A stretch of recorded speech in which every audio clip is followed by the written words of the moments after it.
Slip of the tongue or systemic behaviour, racism and reconciliation. How far have we come in 20 years?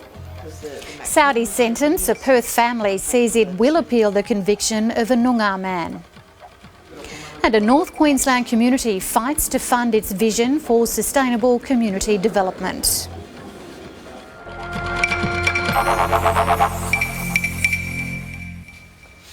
Good evening. First tonight, the Australian Electoral Commission says the democratic system can be alienating to many voters, and with less than 50% of the potential voting population enrolled, the push is on to get more people on the roll. But time is ticking away, with the federal election less than 4 months away.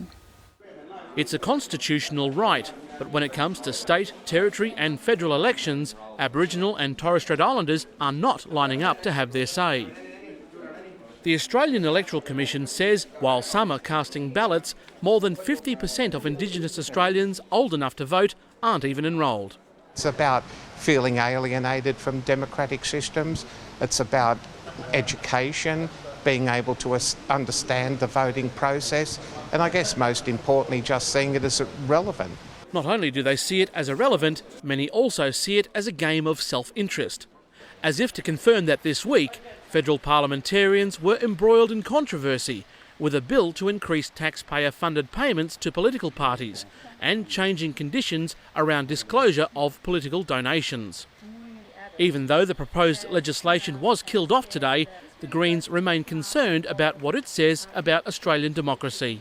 This was a stitch-up between the two old parties. They had the numbers between them to proceed with this and get it through, but it was the public reaction that caused them to pull back. The Greens, among others, hope more black Australians will become involved to make sure key issues are heard. And I can understand how people, Aboriginal people and other people, feel as though the money process is buying the politics rather than the representatives representing the politics of the day in their particular chambers. For those already enrolled, last year's Northern Territory election was one of the clearest examples on just how powerful the black vote can be. Independent MP Tony Windsor can also testify to that. I'm very proud of the Aboriginal vote that I get in New England. And in fact, out of all the people who support me in New England, and I'd like to think there's a few, the Aboriginal community have probably been the most loyal. Casting a vote may be one of the freedoms of a Western democracy, but if black Australians fail to see political talk result in solid outcomes, then we could see even fewer enrolments in years to come. Jeremy Maguire, NITV News, Canberra. Now to our top story. Reconciliation Week is almost over, but the effort to broaden Australia's understanding about the issue continues. At the forefront of this debate is Eddie Maguire and what he called a slip-up on Triple M yesterday. Today, the Collingwood president again apologised to Adam Goodes for his comments. This report from World News Australia. Eddie Maguire was back behind the microphone today, 24 hours after he created the AFL's latest racism storm. I didn't mean to say those words. What a great promo that is for King Kong. Get Adam Goodes down for it, do you reckon? The reference to Sydney Swans champion Adam Goodes came just days after Goodes was called an ape by a teenage supporter at the MCG. Eddie Maguire was among the first to apologise then, but today he revealed just how much pressure the latest incident had created. It's really hard, but it's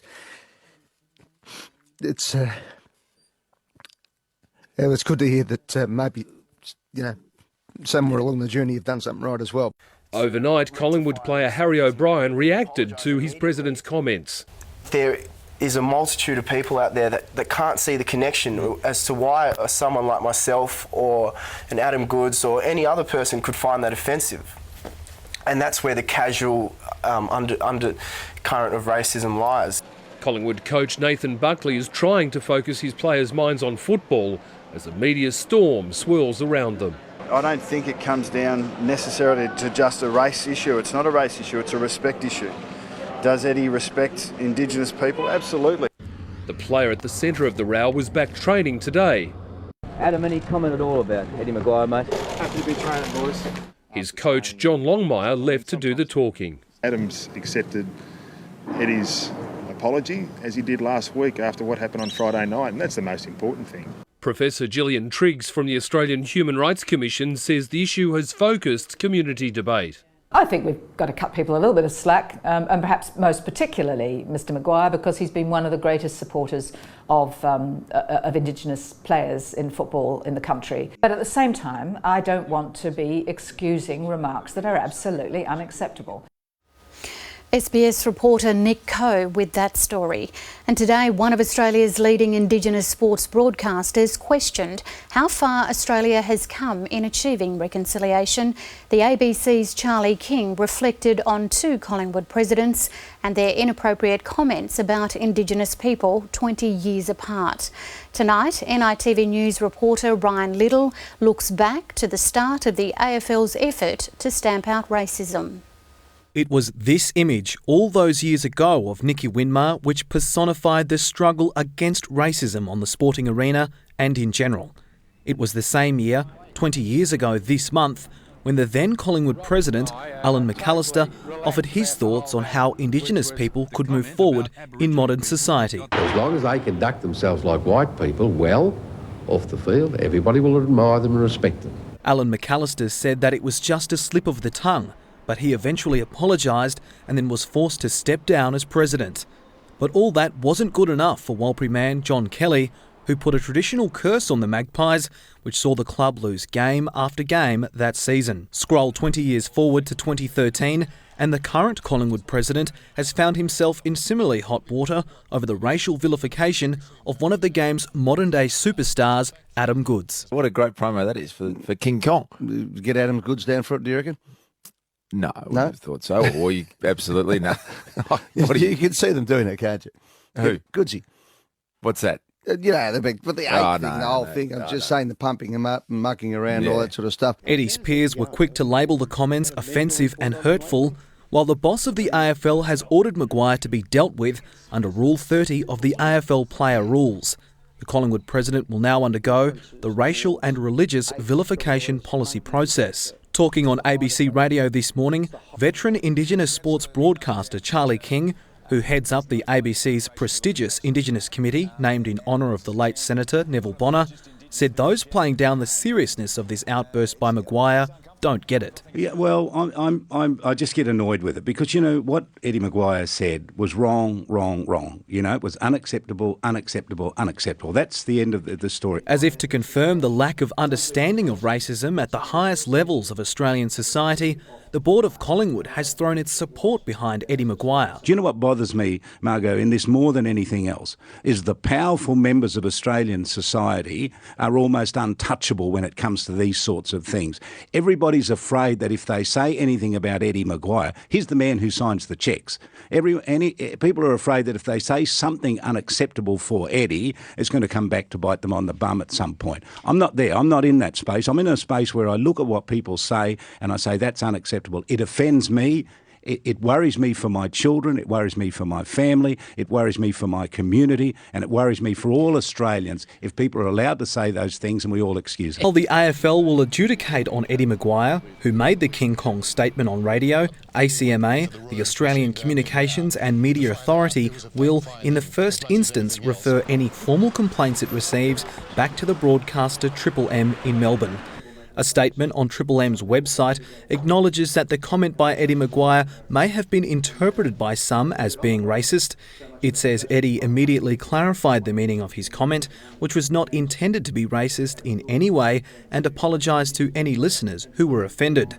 Triple M has also offered a sincere apology to any listeners who were offended and says Eddie Maguire has an exemplary record on Indigenous issues and Triple M completely accepts his explanation. Ryan Little, NITV News. One of the largest Aboriginal owned and operated properties in North Australia is under threat as the cattle industry heads into uncertain times. Today, a group of concerned operators spoke out about several issues impacting on the industry. They include live export bans, drought and the flow-on effect on Indigenous business and employment.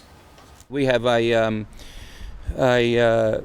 property which is an Aboriginal owned cattle enterprise in the Gulf of Carpentaria, running 50,000 head of cattle.